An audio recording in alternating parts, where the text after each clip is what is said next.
సింహం వారి గనక చూసుకున్నట్లయితే మీకు పంచగ్రహ కూటమి జనవరి మాసంలో ఎప్పటి నుంచి ఉంది అని చెప్పి చూసుకుంటే జనవరి 19వ తేదీ నుంచి ఫిబ్రవరి 3 వరకు, అంటే ఆల్మోస్ట్ మీకు 15 రోజుల పాటు ఉండేటువంటి ఈ పంచగ్రహ కూటమి చక్కగా మీకు ఉద్యోగ అవకాశాలని, ఫైనాన్షియల్ గ్రోత్ని ఇస్తుంది అక్కడ. ఓకే, మరి జాగ్రత్తలు ఏం తీసుకోవాలండి అని చెప్పి చూసుకున్నట్లయితే కొంచెం ఆకస్మిక సంఘటనలు జరగడానికి, వివాహ సంబంధించినటువంటి విషయాల్లో ఏవైతే కొన్ని ఉంటాయో అటువంటి విషయాల్లో కొంచెం జాగ్రత్త తీసుకోవాలి అనేటువంటిది చూపిస్తుంది. మరియు మకర రాశిలో ఎప్పుడైతే ఈ యొక్క సంచారం జరుగుతూ ఉంటుందో కొంచెం ఇక్కడ వ్యాపార లాభాల విషయంలో కూడా కొంత జాగ్రత్తగా ఉండాలి. మరియు అదేవిధంగా చూసుకున్నట్లయితే ఇక్కడ ప్రాపర్టీస్ తీసుకునే విషయాల్లో కూడా మకరంలో సంచారం జరిగేటప్పుడు జాగ్రత్త వహించాలి. ఇక కుంభరాశిలో ఏ డేట్ నుంచి ఏ డేట్ వరకు ఈ 4 గ్రహాలు 5 గ్రహాలు కలిసి ఉంటున్నాయని చెప్పి చూసుకున్నట్లయితే 18 ఫిబ్రవరి నుంచి ఆల్మోస్ట్ మీకు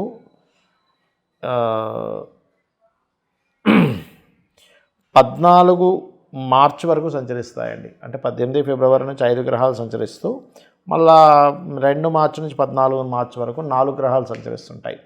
ఈ సమయంలో మీరు తీసుకోవాల్సిన జాగ్రత్త ఏమిటి అని చెప్పి చూసుకుంటే, మంచి ఏమిటి ఇక్కడ అని చెప్పి చూసుకుంటే పార్ట్నర్స్ పెరుగుతారు, కొంచెం సోషల్గా నేమ్ అండ్ ఫేమ్ వస్తుంది, కొంచెం లాభాలు కూడా పెరుగుతాయి, కొన్ని కొత్త అగ్రిమెంట్స్ కూడా అవుతాయి, దానిలో ఎటువంటి సందేహం లేదు. కాకపోతే తీసుకోవాల్సినటువంటి జాగ్రత్తలు మాత్రం మీరు కనుక గమనించినట్లయితే ఇక్కడ కొంచెం వాహనాల మీద వెళ్ళేటప్పుడు, ఎందుకంటే అష్టమశని నడుస్తుంది, తండ్రి గారి ఆరోగ్య విషయంలో, తండ్రి గారి ప్రాపర్టీ విషయంలో కూడా కొంత జాగ్రత్త వహిస్తూ ఉండాలి. ఈ సమయంలో కుంభంలో సంచరించేటప్పుడు, ఎక్కువ గ్రహాలు సంచరించేటప్పుడు ఇన్వెస్ట్మెంట్స్ చేసే విషయాల పట్ల కాస్త జాగ్రత్తగా ఉండండి. మరియు అదేవిధంగా మీకు కొంచెం ఫైనాన్షియల్ మ్యాటర్స్ విషయంలో కూడా సమాజంలో ఎవరికో ఇవ్వడం, అంటే పార్ట్నర్స్ మూలంగా ఎవరికైనా డబ్బులు ఇవ్వడం, వాటి వల్ల. కాకపోతే ఇక్కడ పార్ట్నర్స్ కూడా కుదురుతారు చెప్పాలంటే సింహం వారికి. అదేవిధంగా మరొక విషయం ఏంటంటే ఇక్కడ నిర్ణయం తీసుకునేటప్పుడు కూడా కొంచెం జాగ్రత్తగా, ఎందుకంటే సప్తమ స్థానం అనేది టెంప్టింగ్ హౌస్, అంటే మనకేదో కోరికమో ఇది అయిపోతుందేమో, దాంట్లో ఒక్కొక్కసారి టెంప్టేషన్లో తప్పుడు నిర్ణయాలు తీసుకుంటాం. ఈ విషయంలో జాగ్రత్తగా ఉండండి. మరి మీనరాశిలోకి 4 గ్రహాలు వస్తున్నాయి, అది ఎప్పుడు, వాటి డేట్స్ ఏంటి అని చెప్పి చూసుకున్నట్లయితే 2 మార్చి నుంచి 11th ఏప్రిల్ నుంచి, మార్చి కాదండి 11th ఏప్రిల్ నుంచి ఆల్మోస్ట్ 14th ఏప్రిల్ వరకు, ఆల్మోస్ట్ 16 అనుకోండి, అంటే దాదాపుగా ఒక వారం రోజులు అనుకోండి. అక్కడ 11th ఏప్రిల్ నుంచి 16th ఏప్రిల్ మధ్యలో 4 గ్రహాల యొక్క కూటమి ఇది ఏమిస్తుంది సింహం వారికి. ఈ 4 గ్రహాలు అష్టమంలో ఉన్నప్పుడు మాత్రం పూర్వీకుల ఆస్తుల విషయంలో మాత్రం చాలా చక్కటి ఫలితాలు ఇస్తుంది ఇక్కడ. అయితే ఈ సమయంలో మీకు కలిగేటువంటి ఫలితాల్లో విదేశాలకు వెళ్ళడానికి, రీసెర్చెస్ చేయడానికి, ప్రాపర్టీస్ కొనుగోలు చేయడానికి కూడా ఏప్రిల్ మాసంలో చాలా బాగుంది చెప్పాలంటే. మీకు April 14th to 11th to 16th వరకు ఆల్మోస్ట్. మరి జాగ్రత్తలు ఏం తీసుకోవాలి అని చెప్పి చూసుకున్నట్లయితే పర్టికులర్గా ఇక్కడ గమనించినట్లయితే మీరు సింహం వారు ఉద్యోగం, దూర ప్రాంతాలకు వెళ్ళి ఉద్యోగం చేసేటువంటి విషయాల పట్ల కాస్త జాగ్రత్త వహించాలి చెప్పాలంటే. మరియు అదేవిధంగా కాస్త ఈ సమయంలో కొన్ని ఆల్ ఆఫ్ సడన్ నిర్ణయాల వల్ల మీరు మిమ్మల్ని కోల్పోతారు, కాబట్టి ఆ విషయంలో జాగ్రత్తగా ఉండండి. అప్పులు ఇవ్వడం విషయంలోని, అగ్రిమెంట్స్ రాసుకునే విషయంలో జాగ్రత్తగా ఉంటే మీరు ప్రధానంగా దత్తాత్రేయుడి యొక్క ఆరాధన చేయండి, అన్ని విధాలా బాగుంటుంది.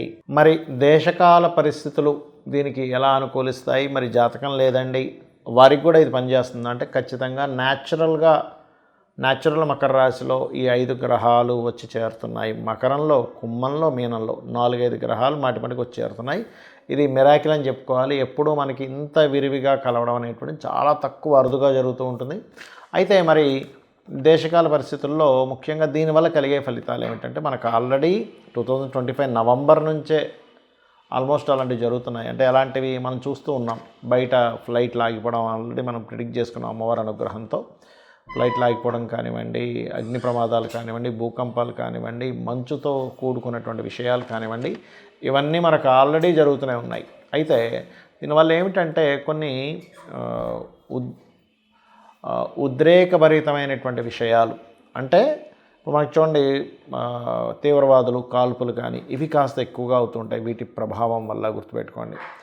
కొన్ని జబ్బులు ఈ పంచగ్రహ కూటములు ఇవన్నీ గ్రహాలన్నీ రాహుకేతు మధ్యలోకి వెళ్ళిపోతున్నాయి కదా.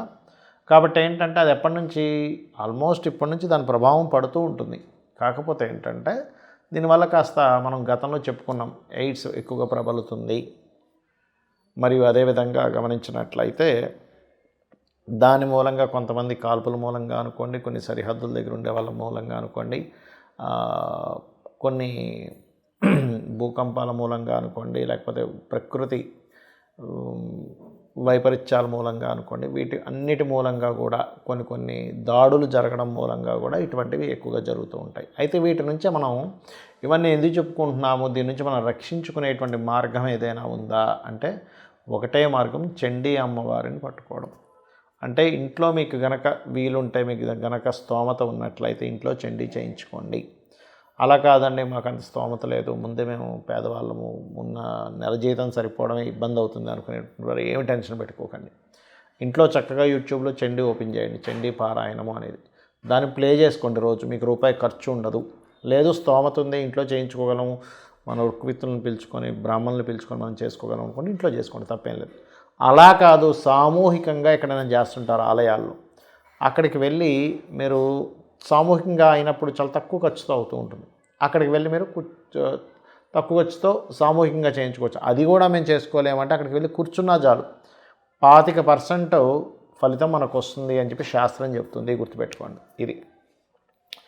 అలాగే మరొక విషయం ఏంటంటే, మరి ఈ దేశకాల సంబంధంగా దశమ స్థానంలో అధిక గ్రహాలు ఉన్నప్పుడు, అంటే ఇప్పుడు దాదాపుగా మనం ఇందాక చెప్పుకున్నట్టుగా జనవరి 19 నుంచి 20 మధ్యలో 5 గ్రహాలు ఉంటున్నాయి, చంద్ర, రవి, కుజ, శుక్ర, బుధ.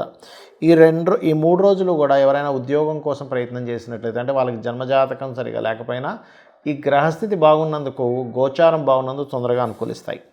మరలా అదేవిధంగా మీకు చూసుకున్నట్లయితే జనవరి 21 నుంచి ఫిబ్రవరి 3 మధ్యలో కూడా 4 గ్రహాలు కూడా కలిసి ఉంటాయి. కాబట్టి ఆల్మోస్ట్ జనవరి 19 నుంచి ఫిబ్రవరి 3 వరకు కూడా ఎవరైనా ఉద్యోగాల కోసం చేసే ప్రయత్నాలు చక్కగా ఫలిస్తాయి, అందులో ఎటువంటి సందేహం లేదు. మరి ఆ సమయాల్లో అందరికీ కూడా తీసుకోవాల్సిన జాగ్రత్త ఏమిటంటే, అగ్రిమెంట్స్ చేసే విషయంలో కొంచెం జాగ్రత్తగా ఉండండి. ఇది మకర రాశిలో సంచారం జరిగేటప్పుడు, గ్రహాల యొక్క సంచారం జరిగేటప్పుడు గుర్తుపెట్టుకోండి. అలాగే మరి ఇక్కడ చూసినట్లయితే కుంభంలో 18, 19 తేదీలు మరియు 24 నుంచి 1 మార్చి వరకు, 18, 19 తేదీలేమో 5 గ్రహాలు కూటమని చెప్పుకున్నాను. అప్పుడు ఏదైనా మీరు ఆన్లైన్లో ప్రారంభించడానికి చూడండి, ఆన్లైన్లో చాలా మనం ప్రారంభిస్తుంటాం. మనం లాస్ట్ టైం కరోనా వచ్చినప్పుడు యూట్యూబ్లు ప్రారంభించిన వాళ్ళకి చాలా బాగా కలిసి వచ్చింది. ఆ రకంగా ఆన్లైన్లో ఏదైనా ప్రారంభించడానికి రాహుతో అధిక గ్రహాలు ఉన్నప్పుడు, న్యాచురల్ 11th హౌస్లో అధిక గ్రహాలు ఉన్నందుకు ఇది ఈ రకంగా మీకు తోడ్పడుతుంది, అందులో ఎటువంటి సందేహం లేదు. కాకపోతే ఇక్కడ ఏంటంటే అమ్మడానికి కూడా తోడ్పడుతుంది అక్కడ అందరికీ కూడా. అంటే ఏదైనా ఒక ప్రాపర్టీ అమ్మేద్దాం అనుకుంటున్నాం, ఇల్లు మారిపోదాం, వీటన్నిటి కూడా తోడ్పడుతుంది, కొనడానికి మాత్రం తోడ్పడదు. ఈ రాహుతో ఇన్ని గ్రహాలు ఉన్నప్పుడు 18, 19 తేదీలు మరియు 24 ఫిబ్రవరి నుంచి మార్చ్ 1 వరకు గుర్తుపెట్టుకోండి. అంటే ఇక్కడ ఒక 6 రోజులు, అక్కడ ఒక 2 రోజులు, ఈ డేట్స్ పర్టికులర్గా గుర్తుపెట్టుకోండి. అలాగే చూసుకున్నట్లయితే 2 మార్చి నుంచి 14 మార్చి మధ్యలో కూడా 4 గ్రహాలు కలిసి ఉంటున్నాయి ఎక్కడ, కుంభంలో. కాబట్టి ఆల్మోస్ట్ మీకు 18 నుంచి ఫిబ్రవరి 18 నుంచి 14 మార్చి వరకు కూడా కుంభంలో అధిక గ్రహాలు రాహుకేతు యాక్సిస్లో ఉంటున్నాయి. కాబట్టి ఇది కొన్ని వైపరీత్యాలకి ఎంత దారితీస్తుందో, ఆన్లైన్ బిజినెస్ చేసుకునేటువంటి వారికి ఏదైనా ప్రాపర్టీ అమ్మడానికి కూడా అంతే యోగిస్తుంది అనే విషయం గుర్తుపెట్టుకోండి అందరూ కూడా ఇది. అలాగే 14 ఏప్రిల్ నుంచి 11 ఏప్రిల్ నుంచి 14 ఏప్రిల్ మధ్యలో 4 గ్రహాల కూటమి ఉంటుంది. కాబట్టి ఈ సమయంలో అందరికీ కూడా, అంటే జన్మజాతకం లేదు అని అనుకునే వారికి కూడా విదేశాలకు వెళ్ళడానికి తోడ్పడుతుంది. కాకపోతే కాస్త ఇది మనం ఏ రాసుల వారికి ఏంది అని చెప్పుకున్నాను చూసారా, అక్కడ మాత్రం ఈ యొక్క విషయాల పట్ల కాస్త జాగ్రత్త వహించాలి, గుర్తుపెట్టుకోండి. అంటే మేషం వారికి ఒకటి, కుంభం వారికి ఒకటి ఇలా ఉంటుంది, వారికి మాత్రం కాస్త జాగ్రత్త వహించాలి. ఇక మీరు అందరూ కూడా ఒకటే, మీకు నవగ్రహాలు ఉన్నాయి మీకు దగ్గరలో, ఆలయాలు అది ఉంటే కనుక నవగ్రహాల దగ్గరికి వెళ్ళి శని, రాహు, కుజ, కేతు, గురు గ్రహాల దగ్గర దీపారాధన చేయండి. వీలైతే నవగ్రహాల దగ్గర దీపారాధన చేసేసేయండి. అలాగే గోవులకి బెల్లము, గ్రాసము మరియు అదేవిధంగా క్యారెట్స్ ఇటువంటివి తినిపించండి. అన్ని విధాలా బాగుంటుంది. కాస్త అంటు రోగాలకి లేకపోతే గాలి ధూళి ఇటువంటి వాటి వల్ల వచ్చే ఇబ్బందులు ఉంటాయి. కాబట్టి ప్రధానంగా బయటికి వెళ్ళేటప్పుడు మీ ఇష్టదైవాన్ని తలుచుకొని మీరు బయటికి వెళ్ళండి. అలా గనక చేసినట్లయితే అన్ని విధాలా మీకు బాగుంటుంది. శ్రీమాత్రే నమః.